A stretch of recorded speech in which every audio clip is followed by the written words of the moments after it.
The elections have come and gone. The APC has won the battle and lost the war.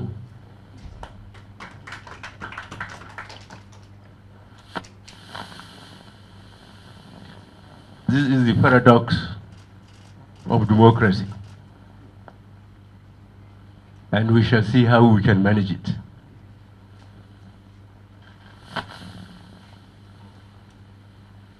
How do we manage it? The way going forward. I have already appealed to you through the chairman, through the leadership of the party, through Your Excellency the governors, through our senators and the House of Representatives, that the APC must not disappoint its constituency. That's the nation state.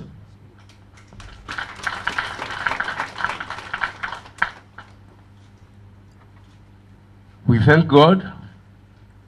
In 4 years, we have to convince our various constituencies that we are individually worthy of the sacrifices they have made in staying awake days and nights, traveling all over the country, all over their respective constituencies, and making sure that the party emerged victorious. What subsequently happened is human. And as human beings, we are not perfect. But let our collective actions in this party prove that we have won the elections, the battle, and we will eventually win the war.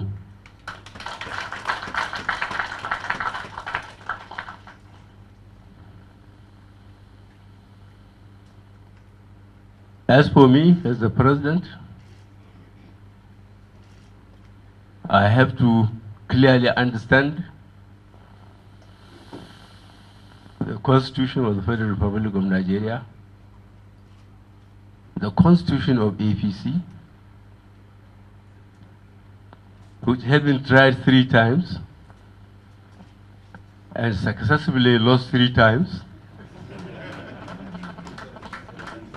and successfully ended up in the Supreme Court. I think I have tested the bitter disappointments and the sweetness of success.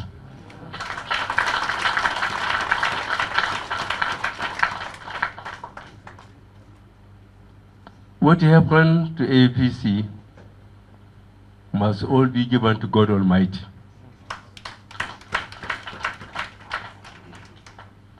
The opposition party that ruled the country for 16 years, with all the treasuries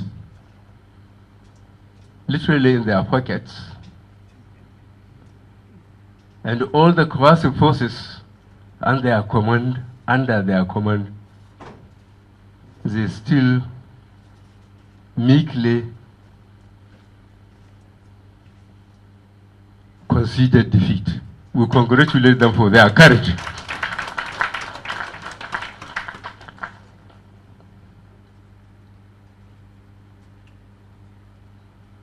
I clearly understand the Constitution, from which INEC was developed with clear terms of reference. And one of the important responsibilities is to register political associations as political parties. And whoever wants to participate in elective office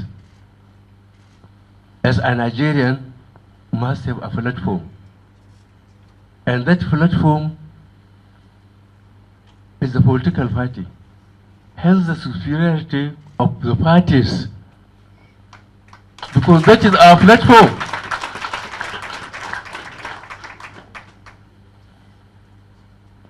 And APC has been damn lucky, if I can use it. Let us close your ears.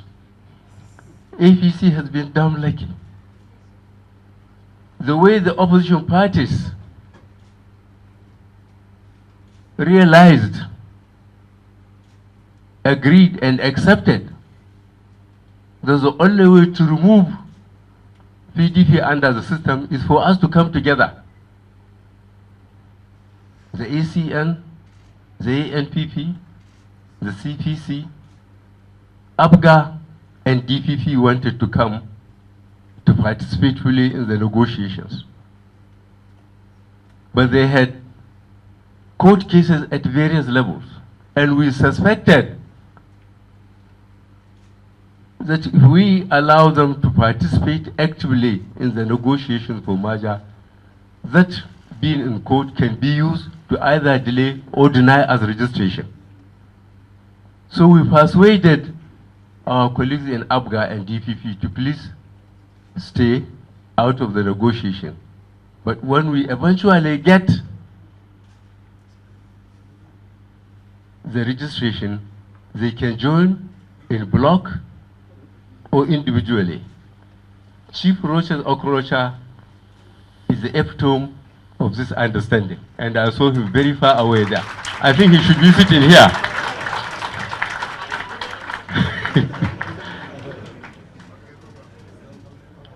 And along the line, I assure you that nothing is done by impulse in our process to merger. There have been various committees, quite a number of you sitting in front of me and sitting here, have been members of the committee, either leading them or being members. How we agreed. At some stage, or the earlier stage, when we decided 9 people should be the interim committee, that's the chairman, the national chairman of the 3 parties, the secretaries, and the treasurers, we thought we have done a wonderful work. So we sent our application. And for the first time in these 16 years, or 12 years of my participating actively, I thank INEC for what they did to us. They sent back our application. They say, no, you must have at least 25 to 35 people to manage your interim if you get the registration. And they must come from all the geopolitical zones. Why I thank the INEC in particular, if INEC had been bloody-minded, again, ladies, close your ears. If they had been bloody-minded, they could have kept on dragging until virtually it was too late for us to get the merger. So they advised us, and we sat down. We got, I think, 35 people to merge us. And I here personally, and on behalf of you now, congratulate Chief BC Akande. It's a pity he is not here. He led the interim party with dexterity and integrity.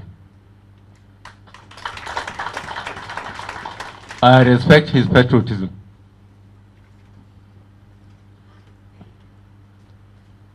When we got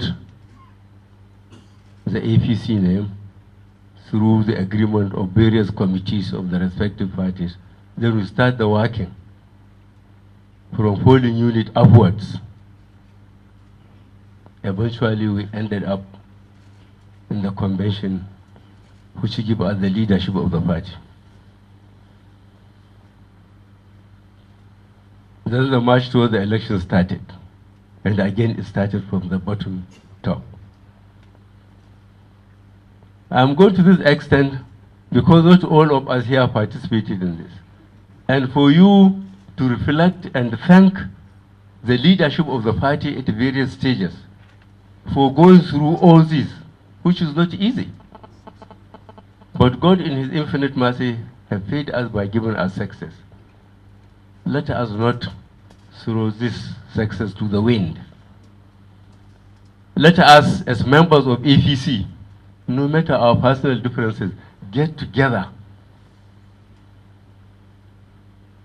and meet the mandate given to us by this country.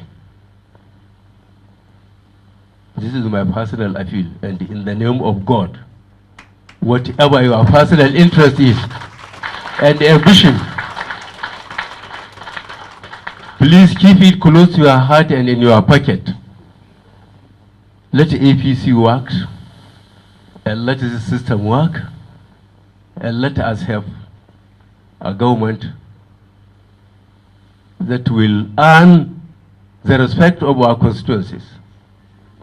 My problem is having 12 constituencies.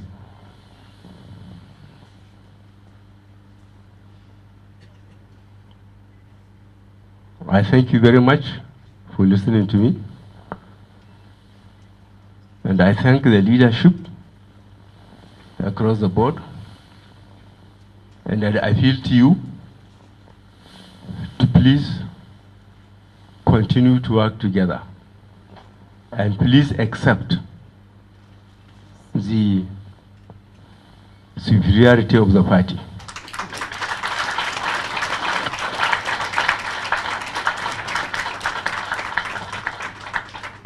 I cannot confine myself to the cage or Simbisa forest.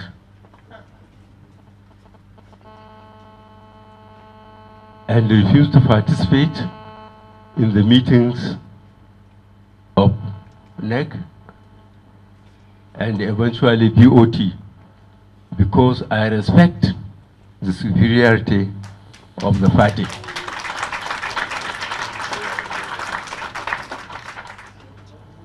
I thank you very much for your patience in listening to this long, I suppose, monotonous address. Ladies and gentlemen.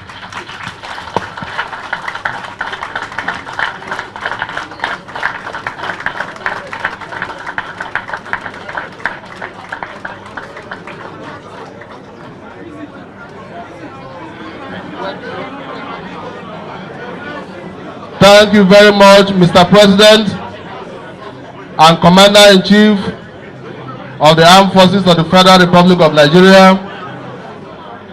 Thank you for taking us through memory lane. You've given us the history of how we started and how we arrived where we are today. This is the time for members of the press and non-members of NEC to leave us. The governor of Imo State, the chairman of Progressive Governors, can move forward and take his seat.